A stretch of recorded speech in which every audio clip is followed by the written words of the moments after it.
በዓለም ሚዲያ ያላችሁ እግዚአብሔር አምላክ ይባርካችሁ። ከኛ ጋር የአባታችን የእግዚአብሔርን ቃል ከአንደኛ ተሰሎንቄ ምዕራፍ 1 ከቁጥር 5 እናወጣለን። ይህ ቦታ ወንጌላችን በምን አልመጣም? በባዶ እንዲሁ በቃል ብቻ አልመጣም። በምን ነው የመጣው? በኃይልና በስልጣን በመንፈስ ቅዱስ መረዳት እንጂ። ወንጌል ማለት ኢቫንጀሊዮ ማለት ነው። በሂብሩ ቋንቋ ምን ማለት ነው? ኢቫንጀሊዮ ማለት ነው። ይሄኛው ወንጌል ማለት ይሄኛ የምንይዘው ወንጌል ወይንም ይዘን የምንሰብከው ወይንም ህይወቴ ነው ብለን የተከተልነው ወንጌል ኢቫንጀሊዮ ይባላል በሂብሩ። እና ኢቫንጀሊዮ ማለት የስሙ ትርጉም የምስራች አብሳሪ ማለት ወይንም አስደሳች ዜና ማለት ነው። ያ ማለት ምን አይነት ዜና ነው ሲባል አንድ የእግዚአብሔር ልጅ የሆነ ክርስቶስ ኢየሱስ ከሰማይ እንደመጣ ወይንም ክርስቶስ በስጋ መጥቶ የሰውን ልጅ ለማዳን ይዞ የመጣውን ኃይል የሚናገር ምን አይነት ኃይል? የሰውን ልጅ በአዳም ምክንያት ከወደቀበት ኃጢአት በአዲሱ በክርስቶስ ኢየሱስ የእግዚአብሔር ዜጋ እንዲሆኑ አሜሪካን ሀገር 5 ዓመት ከኖርኩ በኋላ ዜግነት ማስቀየር ትችላለህ። ልክ እንደዚሁ በክርስቶስ ኢየሱስ አንዴ ገብተህ አሜን ብለህ ስትቀበል ዜግነት ኢትዮጵያዊ ሳይሆን ሰማያዊ ነው የሚሆነው። ስለዚህ ይሄንን የምስራች ዜና ይዞ የመጣው ስሙ ማን ይባላል? ወንጌል ይባላል። ወንጌል የምስራች አብሳሪ ነው ወይንም የምስራች ነገር ወይንም አስደሳች ዜና ማለት ነው። ለዛ ነው ከ6 ወር ኢየሱስ ክርስቶስ ከመወለዱ ከ6 ወር በፊት አስቀድሞ ዮሐንስ ብሎ ይላከው። ዮሐንስ ማለት የምስራች አብሳሪ ማለት ነው ትርጉሙ። ልክ ነው አይደለም? የምስራች አብሳሪ መልካም ዜና ማለት ነው። ወይንም በምድረ በዳ የሚጮህ ድምጽ ምን ማለት ነው? ይመጣል ይመጣል ይመጣል ይመጣል ኢየሱስ ይመጣል የታለኛ መጥሩምባ ብሎ ጌታ ኢየሱስ ክርስቶስ መምጣቱን የሚናገር ተስፋ ሰጪ ንግግር ምን ማለት ነው? ዮሐንስ ይባላል። ከ6 ወር በኋላ ለምን በእናቱ ሆድ ውስጥ እያለ በእናታችን በማርያም ሆድ ውስጥ እያለ የ6 ወር ታላቁን ታናሹ ቀሰቀሰው።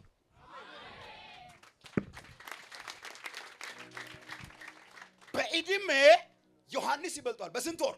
በ6 ወር። በመንፈስ ኢየሱስ ይበልጧል። 6 ወር አይደለም 6 ቢሊዮን ዓመት።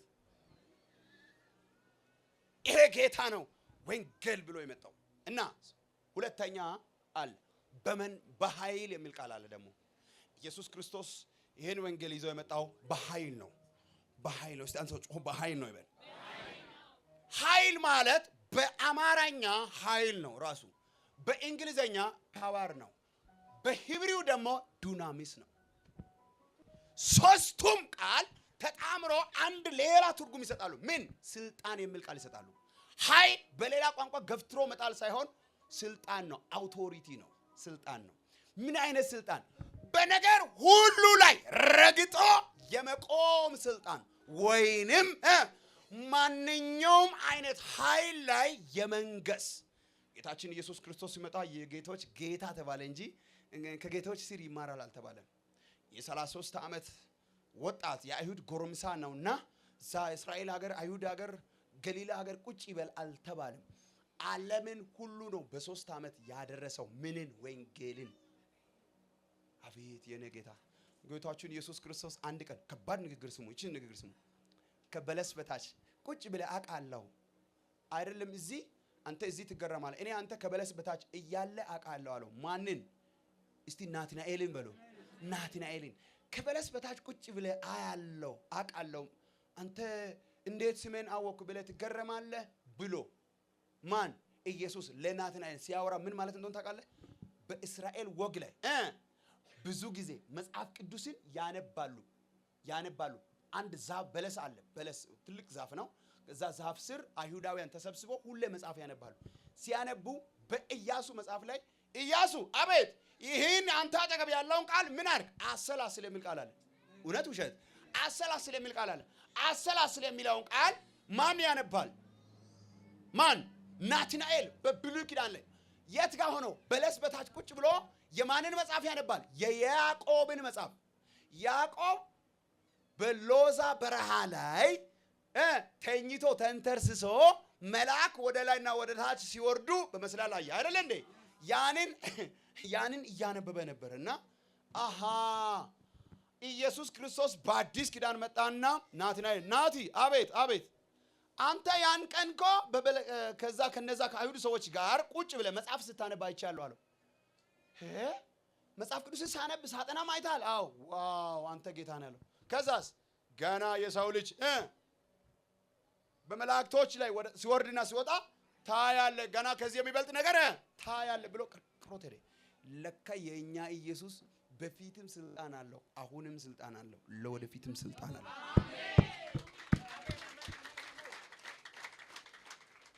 ኃይል ማለት በየትኛው ቦታ ላይ የበላይ መሆን እንጂ የበታች መሆን አይደለም። ለዛ ነው ዘጸአት ምዕራፍ 7 ላይ የበላይ እንጂ የበታች አትሆንም፣ ፊተኛ እንጂ ኋለኛ አትሆንም፣ መሪ እንጂ ተመሪ አትሆንም ያለ። ለምን ወንጌልን የያዘ ወይንም ጌታን የያዘ ሰው የመጀመሪያ ማንነቱ በሄደበት ሁሉ ፊተኛ ነው የሚሆነው። ለምን ዮሴፍን ተመልከቷ። ቀጥ ብሎ እስር ቤት ገባ። እስር ቤት ሲገባ እዛም ይመርጡታል። ቀጥ ብሎ ንጉስ ቤት ይገባል። እዛም ይመርጧል ንጉሱ። ምን ከሚስቴ በቀር እዚህ ቤት ያለው ስልጣን ሁሉ ውሰድ። እንዴ በአባቱ ቤት ይሄዳል። በአባቱ ቤትም ኧረ ይሄ ልጅ አባቱ ራሱ ምን ያድርገው ለየት አድርገው ይወደው። ከዛስ ውድ የሆነ ልብስን አለበሰው ይላል። ከዛስ ወንድሞቹ ቀኑ ከዛስ ተሽጦ ሄደ። በሄደበትም መጨረሻ ላይ ወንድሞቹን ኑ አስጠሩ፣ እዛ ሀገር ራብ ነው አሉ። ኑ አስጠሩ አለ። ከዛስ ኑ የሚበቃችሁን በመዳበሪያችሁ ጠቅጥቃችሁ ይዛችሁ ሂዱ። ተበላው እናንተ ሰላዮች ናችሁ መሰላል። ወንድማቸው በወንድሞቹም ላይ የመጨረሻ ቢሆን የመጀመሪያ ያደርገው። ለምን ወንጌል በገባበት ሁሉ ፊተኛ የማድረግ ስልጣን አለው። የገባው ሰው ብቻ ያጨብጭባል፣ በደንብ ያጨበጭባል። እሺ ሶስተኛ ነው የመጨረሻ ይሄ ወንጌል የመጀመሪያ ለየት የሚያደርገው በመንፈስ ቅዱስ በመረዳት ነው የመጣው። ቃል ብቻ መዝሙር 23 ላይ እግዚአብሔር እረኛዬ ነው ተብሎ ተጽፏል፣ አሜን በሉ ብሎ አልመጣም። እንዴት ነው እረኛ የሚሆነው የሚለውን በመንፈስ ቅዱስ መረዳት እንድችል መራራት ሰጥቷል። በመከራ ቀን መሸሸጊያዬ ነው ተብሎ ተጽፏል። ከዛስ በመከራ ቀን መሸሸጊያ ነው የተባለው ቃል አንተን መከራ ሲደርስብህ ሊሸሽጊ ነው እንጂ ዝም ብሎ አልተጻፈም እያለ ነው። ሌላስ በሉል መጠጊያ የሚኖር ሁሉም በሚችል በአምላክ ጥላ ስር ውስጥ ያድራል ተብሎ የተወራው ወይንም የታወጀው በቀኝ 10,000 በግራ 1,000 ይወድቃሉ፣ ነገር ግን አንተን አይነኩም። ለምንድን ነው ይሄንን ቃል በቀን ከሚበር ፍላጻ በሌሊት ከሚበር እትር ከዛ ሁሉ እጠብቃለሁ ብሎ በመዝሙር 91 የተጻፈውን ቃል ሁሉ አንተ ላይ አካል አልብሶ እስከዛሬ እየጠበቀ ነው። በምን በመንፈስ ቅዱስ መረዳት። ለምሳሌ ሁላችንም ተኝተን አደረና እውነት ውሸት? እስቲ ተኝቶ ተኝቶ ያደረሰው እንቅልፍ ጥሎት ያደረሰው በቃ ኦኬ፣ ሌላ ሁሉ ቁጭ ብሎ ነው ያደረው ማለት ነው። ጌታ ይባርክ። እዚህ የሚመለከቱ ሁሉ ነው ቁጭ ብሎ ያደረው እና ይሄ ሁሉ ሰው ተኝተ ስትነሳ ማንቀሰቀሰ? እቺ የሚመልስልኝ ሰው አለ? ማንቀሰቀሰ? እስቲ ከተኛው በኋላ ነው አንድ ሰው ከተኛ በኋላ ሽንት ቤት ሄደ ሰው አለ? ሽንት ቤት ማለት በመንፈስ የሄደ ሰው አለ? ከተኛ በኋላ ውሃ ቀርቶ ያመጣ ሰው አለ? ቁርስ ምሳ የሰራ ሰው አለ? እራስን ማታም አረበና በረደ ልብስ አምጡልኝ ያለ ሰው አለ? የለም። አንሶሎ ብርድ ልብሱ ወደዛም ሄዶም አንተም እንዲህ ብለን ተኝታል። የለም ሄዳ ያልከው እንቅልፍ ወስቷል። አንዳንዱ ወይ ከዛ ውስጥ ቀን እያወራ የነበረውን ስልክ ሄሎ እኔን ደውል ያልኩሽ፣ አንዳንዱ ደግሞ ከጓደኛው ጋር እየተላፋ ካለ አዳልቀቀኝ ከባድ አልቀቀኝ በእናንተ ያለው እኮ መኝታ ላይ ነው። እሱ በሌሊት ይቃዣል። ትቃዣለህ እንላለን አይደል? አየ ማንም ሰው ተኝቶ ራሱን አያውቅም።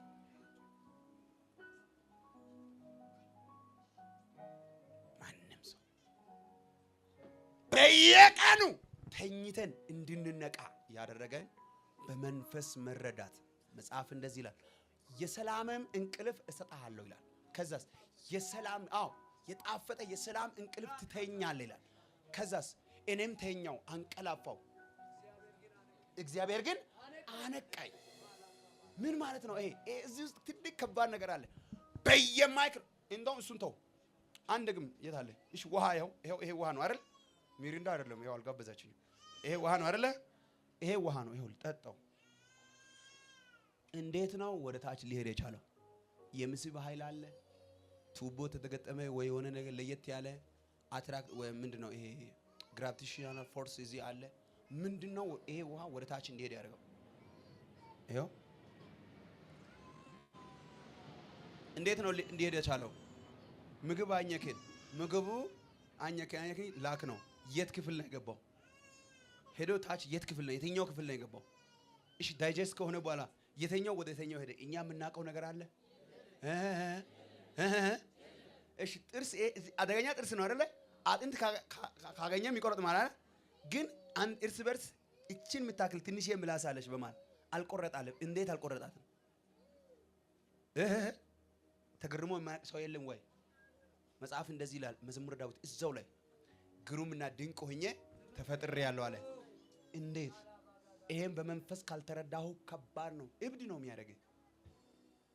በየቀኑ መኪና ያላችሁ ታውቃላችሁ። በየቀኑ መኪናችሁ ጎማ ይጠይቃል፣ ሰርቪስ ይጠይቃል፣ ምን ይጠይቃል። ሌሎችም ታውቃላችሁ። ያላችሁት ነገር የሆነ ነገር ይቀይራል። እንደውም የለበሳችሁ ልብስ እንኳን በየቀኑ መቀየር ይፈልጋል ወይ መታጠብ ይፈልጋል። እግራችሁስ ለምን ሰርቪስ አልፈለገም?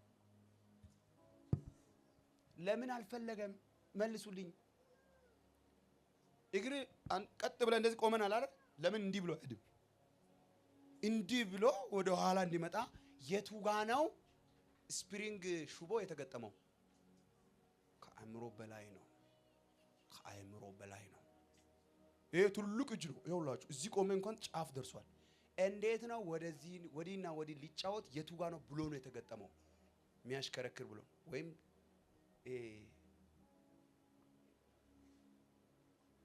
ጥፍሮቹ እሺ አንዱ ካንዱ ለምን እንዲሆነ ድርቅ ሆኖ አልተፈጠረም? እንዴት እንዲህ ይጮታል? አሁን ቅድም ሲጮት ነበር ኪቦርድ እኔ ለምን እንደዚህ መጮት ቻለ? ከአእምሮ በላይ ነው። ትንሽ ሽፋሽፍት ናት እዚህ ያለችው። ትንሽ ሽፋሽፍት ወይንም ትንሽ ቅንድም ማለ ያለችው ለምን አንዴ እንዲህ እንዳላችሁ በዛው አልቀረችም? እንዴት መክፈት ቻለች?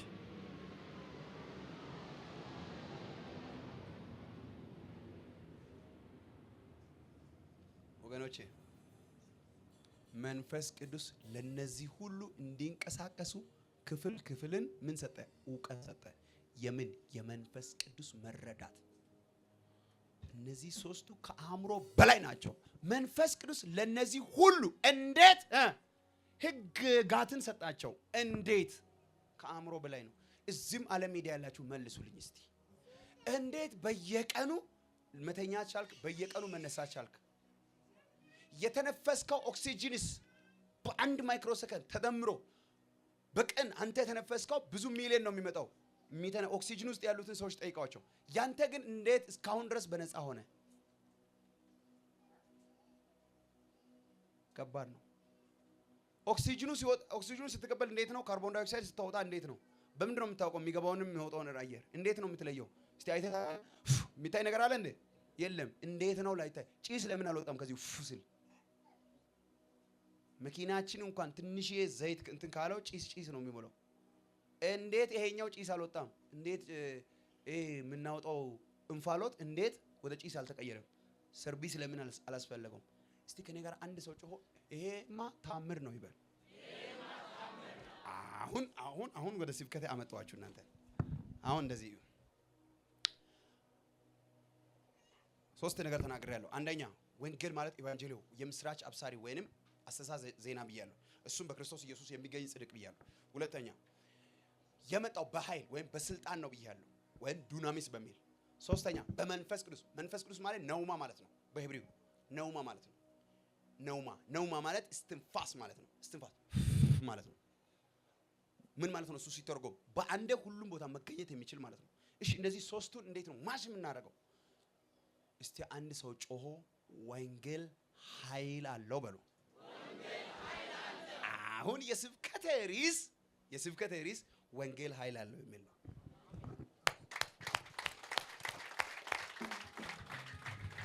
አሁን እስቲ ፕሮፌት የኔም ነገር ወንጌል ኃይል ካለውማ የኔንም ነገር እንዲቀይር እፈልጋለሁ የሚል ሰው ማን ነው? አሁን ተዘጋጁ። ጌታ እንዲህ የሚል ድምጽ ሰጠኝ። እማታምኑ ሰዎች አልልም ዛሬ ጌታ ያለማመንን አልፎ ይሰራል። ምንን ያለማመንን አልፎ ጌታ ይሰራል። ለምን? ወንጌል ሲመጣ እመነኝ ብሎ አይደለም የሚመጣው። ወንጌል ሲመጣ ካልተቀበል በግድ አንገት ማለት ምንድነው? በብርሃን ጨረር መጥቶ አንተ የምታሳደኝ እኔ ኢየሱስ ነኝ ትቀበለኛለህ ወይስ አትቀበለኝ ብሎም ይመጣል። በውዴታ እንደሚመጣው ሁሉ በግዴታ ይመጣል። ስለዚህ ዛሬ ጌታ እንደዚህ ያለኝ 38 ሰዎች አሉ በዓለም ሚዲያ ዝም ያሉ እኔ ለነሱ ነው ቃል አውጄ የመጣሁት። አንደኛ ተሰሎንቄ ምዕራፍ 1 ከቁጥር 5 ላይ ወንጌላችን በኃይልና በመንፈስ ቅዱስ መረዳት ስለመጣ በኢየሱስ ስም ወንጌል ኃይል አለው። ወንጌል ይፈውሳል። ወንጌል ይታደጋል። ወንጌል የተዋረደ ያለ በኢየሱስ ስም ያከብሯል። እስታን ሰው ጮሆ ወንጌል ኢየሱስ ነው ይበል። ያጣ ሰው አለ ኢየሱስ ይሰጠዋል። የተጨነቀ ያለ ትደሰታለህ። መንገድ የተዘጋቢ ያለ መንገድ ይከፍታል። አንደኛ ኃይል አለው፣ ስልጣን አለው፣ አስተሳሰብ ዜና አለው። የሌለውን ነገር ማድረግ ይችላል። ለምን? ነውማ መንፈስ ቅዱስ ማለት ነውማ ማለት በሁሉም ቦታ የሚገኝ ብሪዚንግ ስትንፋስ ማለት ነው። ወይንም ዊንድ ብሪዚንግ እንደ ስፒሪት ይባላል። ለሶስት ይከፈላል። ስለዚህ በሶስቱም ቦታ በአንድ መገኝ በሁሉም ቦታ በአንድ መገኝ ይችላል። አንተ እዚህ አሜን እያልክ አሜሪካ ይመጣል፣ አውሮፓ ይገኛል፣ ወላይታ ይገኛል፣ ካምባታ፣ ኦሮሚ፣ ሀዲያ፣ ጎጃም፣ አማራ ይገኛል። የትም ቦታ ይገኛል። ለምን? ወንጌል ኃይል አለው። ኃይል አለው ስለ ስልጣን አለው። አሁን ከዚህ ጉባኤ ውስጥ 38 ሰዎች እንደዚህ ይሆናሉ። እዚህ አሜን ትላለህ፣ የሆነ ፕሮሰስ ይስተካከላል። የተዘጋው በር አለ ይከፈታል። ያጣው አለ አሁን ታገኛለህ። ሳን ሰው ጮሆ ኢየሱስ ይበል። የተያዘ ጸጋ አለ አሁን ይከፈታል። የተዘጋ በር አለ በአራት አቅጣጫ ይከፈታል። ሳን ሰው ጮሆ ወንጌል ኃይል አለው ይበል። ድገሙ ከነገር ወንጌል ኃይል አለው በሉ። በማን ላይ ላውጅ? በኢየሱስም ታሪክ ይቀየራል። አመንክም አላመንክም ታሪክ ተቀይሯል። አሁን በማውጀው ቃል ታሪክ ተቀይሯል።